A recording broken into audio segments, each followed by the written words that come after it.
आपको और हमें ये बात समझनी होगी, मात्र कानून ला देने से ही समस्या का हल नहीं होगा। मात्र कानून ला देने से ही हमारी आधी आबादी बेटियां सुरक्षित नहीं हो जाएगी। आपको ये भी सुनिश्चित करना है कि आप जो कानून लेकर आए हैं उसका पालन हो रहा है ज़मीन पर। आप समझ रहे हैं, आपने नाबालिग बेटियों के बलात्कार में फांसी का प्रावधान नहीं था, वो अब लाए हैं। लेकिन मैं पूछना चाहती हूँ, नाबालिग बेटियों के पोक्सो में अब फांसी के प्रावधान के बाद आज भी 5-5 साल की बच्चियों के बलात्कार हो रहे हैं। बलात्कारियों के मामले क्या फास्ट ट्रैक कोर्ट में चल रहे हैं? 3 महीने में खत्म हो रहे हैं केस। क्या उन्हें उनके कानून के मुताबिक फांसी हो रही है? नहीं हो रही। तो ये कानून जब तक कागजों तक रहेंगे, इस चीज़ को देखा नहीं जाएगा कि क्यों कानून लाने के बाद भी न्याय नहीं हो रहा, तो आप इन कानून के कोई मायने नहीं है। गंभीरता और संवेदनशीलता कानून के साथ आना जरूरी है। कानून आते हैं, लेकिन कानून को लेकर जो गंभीरता सरकारों में होनी चाहिए, जो संवेदनशीलता होनी चाहिए, वो नहीं दिखती है। इसलिए कानून का लाभ होते हुए आप पीड़ित को नहीं देखते। मैम, कई जगह सवाल उठते हैं कि हाथरस में जो मामला हुआ उसको दबाया जा रहा है, योगी सरकार उसको दबाने की कोशिश कर रही है। क्या इसका सबसे बड़ा कारण ये भी है कि वहाँ जो जाति विवाद के नाम पर उसको दबाया जा रहा है? देखिए, ये तो आपने देखा ही कि दलित समाज की बेटी के साथ जघन्य अपराध हुआ और सरकार ये कहती रही कि बलात्कार तो हुआ ही नहीं है। एफआईआर दर्ज हुई, एफआईआर में धाराएं ही नहीं जोड़ते हैं। फिर उसके बाद इलाज समय पर बेटी को नहीं देते। बेटी 20 दिन उत्तर प्रदेश के एक अस्पताल से दूसरे रही, दिल्ली आई, जब तक दम तोड़ दिया। उसके बाद आपका पूरा तंत्र जो है आरोपियों को बचाने लग जाता। आपका हाथरस का विधायक, सांसद अलीगढ़ की जेल में आरोपियों को मिलने जाता, कहते चाय पीने गए थे हम लोग टहलते हुए।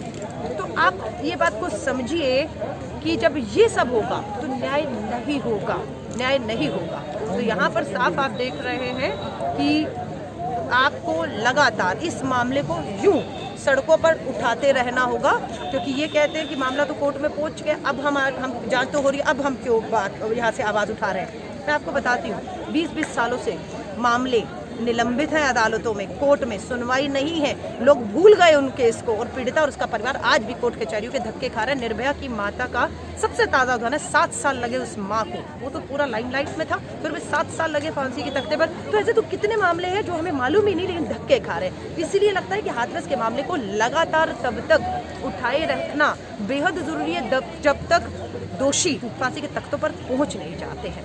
नहीं तो वही होगा जैसे उन्नाव में आपने देखा, बेटी के पिता को पुलिस कस्टडी में मार डाला गया, बेटी का एक्सीडेंट करा के जिंदा जलाने की कोशिश की। चिन्मयानंद, बेटी बलात्कार का आरोप लगाती है, लेकिन भाजपा के बहुत बड़े नेता है चिन्मयानंद, पूर्व केंद्रीय मंत्री रहे, वो जेल नहीं जाते। जेल कौन गई? जिस बेटी ने शिकायत की वो जेल जाती है। और आज पता लगता है कि वो बेटी मामला भी वापस ले रही है, क्योंकि उसमें वो हिम्मत और दम नहीं है कि वो लड़ पड़े अपने दम पर, क्योंकि पूरी की पूरी सरकार और व्यवस्था उस आरोपी के साथ खड़ी है, चिन्मयानंद के साथ। तो जब ये होगा तो आप नहीं न्याय कर पाएंगे। इनके ऊपर ही जो पूछेंगे मैं जवाब दूंगी।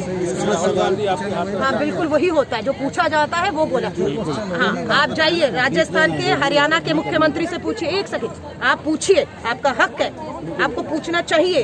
देश के प्रधानमंत्री, देश के मुख्यमंत्री से पूछना चाहिए। दुख ये है आप विपक्ष से पूछते हैं, सत्ता में जो बैठा है उससे नहीं पूछते। मैडम, फर्ज ये होता है कि पक्ष हो या विपक्ष। नहीं, एक सेकंड, नहीं, विपक्ष तो बैठा है ना, विपक्ष तो बैठा है। नहीं, बच्ची के, एक सेकेंड, बच्ची के सर पे गोली क्या कांग्रेस के शासनकाल में मारी गई? बल्लभगढ़ की बेटी के सर पे गोली कांग्रेस के शासन में मारी गई। अभी बोलिए मुझे। अगर इतना बढ़िया काम हुआ होता तो दिक्कत ही नहीं पैदा होती। हाँ, तो अब बढ़िया हो रहा है ना, अब खुश हैं। खुश नहीं है, फिर आप कह रहे हो कांग्रेस के टाइम पर बढ़िया हुआ, तो अब बढ़िया हो रहा है।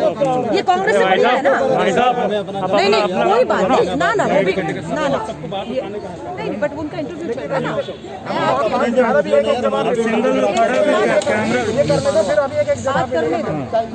सारी तसल्ली से बात कर लेना। ऐसा मेरी बात सुने, मुझे भी पता निकिता के लिए, न्याय के लिए बैनर लेकर लोग आए हैं जंतर मंतर, लेकिन मुझे ये लगता है कि यहाँ आने के बजाय मुख्यमंत्री के घर के बाहर, प्रधानमंत्री के घर के बाद स्मृति ईरानी महिला बाल विकास मंत्री, न्याय वहाँ मिलेगा।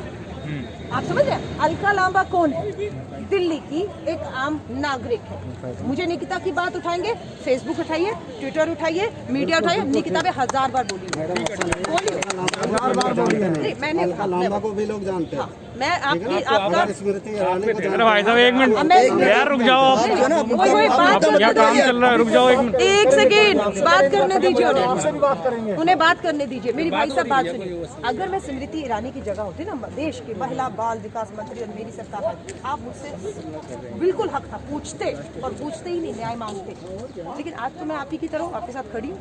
ये भी मेरी लड़ाई नहीं, हाथरस की बेटी है, बलरामपुर की बेटी है, बल्लभगढ़ की बेटी। आपने भाषण सुना, बस वही कह रही हूँ। देश एक है, बेटी एक है, कानून एक होना चाहिए और सजा भी एक। ठीक है मैडम, अगला सवाल। रफीक और रेहान दोनों के नाम ले लेकर फांसी की सजा की मांग मैंने की। लोग आप नाम नहीं लेते हो, क्यों नहीं नाम लेते? हम तो ले रहे।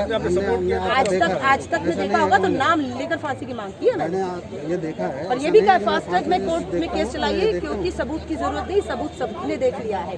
बेटी पूरे CCTV में भारतवर्ष की बेटी है, फांसी दीजिए 3 महीने के अंदर। दलित या फलाना। नमस्कार, नहीं नहीं ऐसी चर्चा हो रही है। हरियाणा के भाई निकिता के लिए न्याय नहीं नहीं। आप कैसे, आपको तो घर में बंद कर दिया, मैंने उस दिन देखा। आप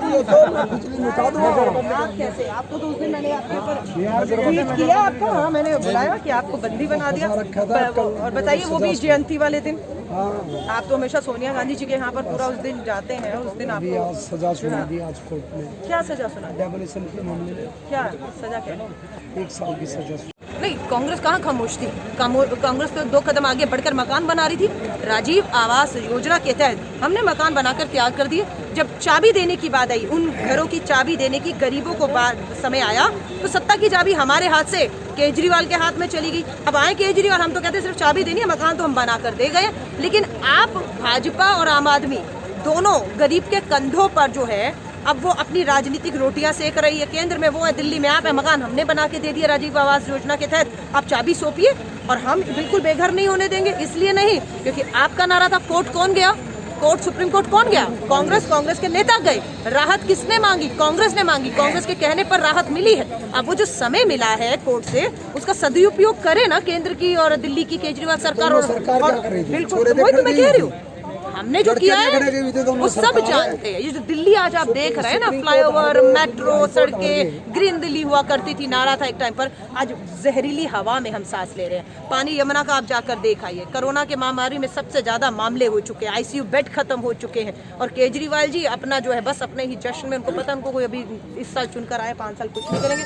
वरना क्यों अमित शाह जी के सामने आज यहाँ पर वो जंतर मंतर पे दिख रहे? निर्भया के समय दिखे थे ना। आज अमित शाह बंगाल चले गए हैं, लेकिन केजरीवाल जी क्यों नहीं मांग करते? आज ये भाई खड़े हैं हमारे, बल्लभगढ़ से आए, निकिता के लिए अन्याय मांग रहे हैं। हाथरस की बेटी, बलरामपुर की बेटी, सब आंदोलित है। सब अपने सब चीजें छोड़कर आज जंतर मंतर इस उम्मीद से आया है कि केंद्र की सत्ता सरकार सुनेगी, क्योंकि सत्ता और कानून उनके हाथ में है और उसको लागू करना उनकी जिम्मेदारी। हम तो विपक्ष में, हम आवाज उठा सकते हैं और हम इस आवाज को पीड़ित और उसके परिवार के साथ खड़े होकर उठा रहे हैं। धन्यवाद। चैनल को सब्सक्राइब करें, लाइक करें और शेयर करें।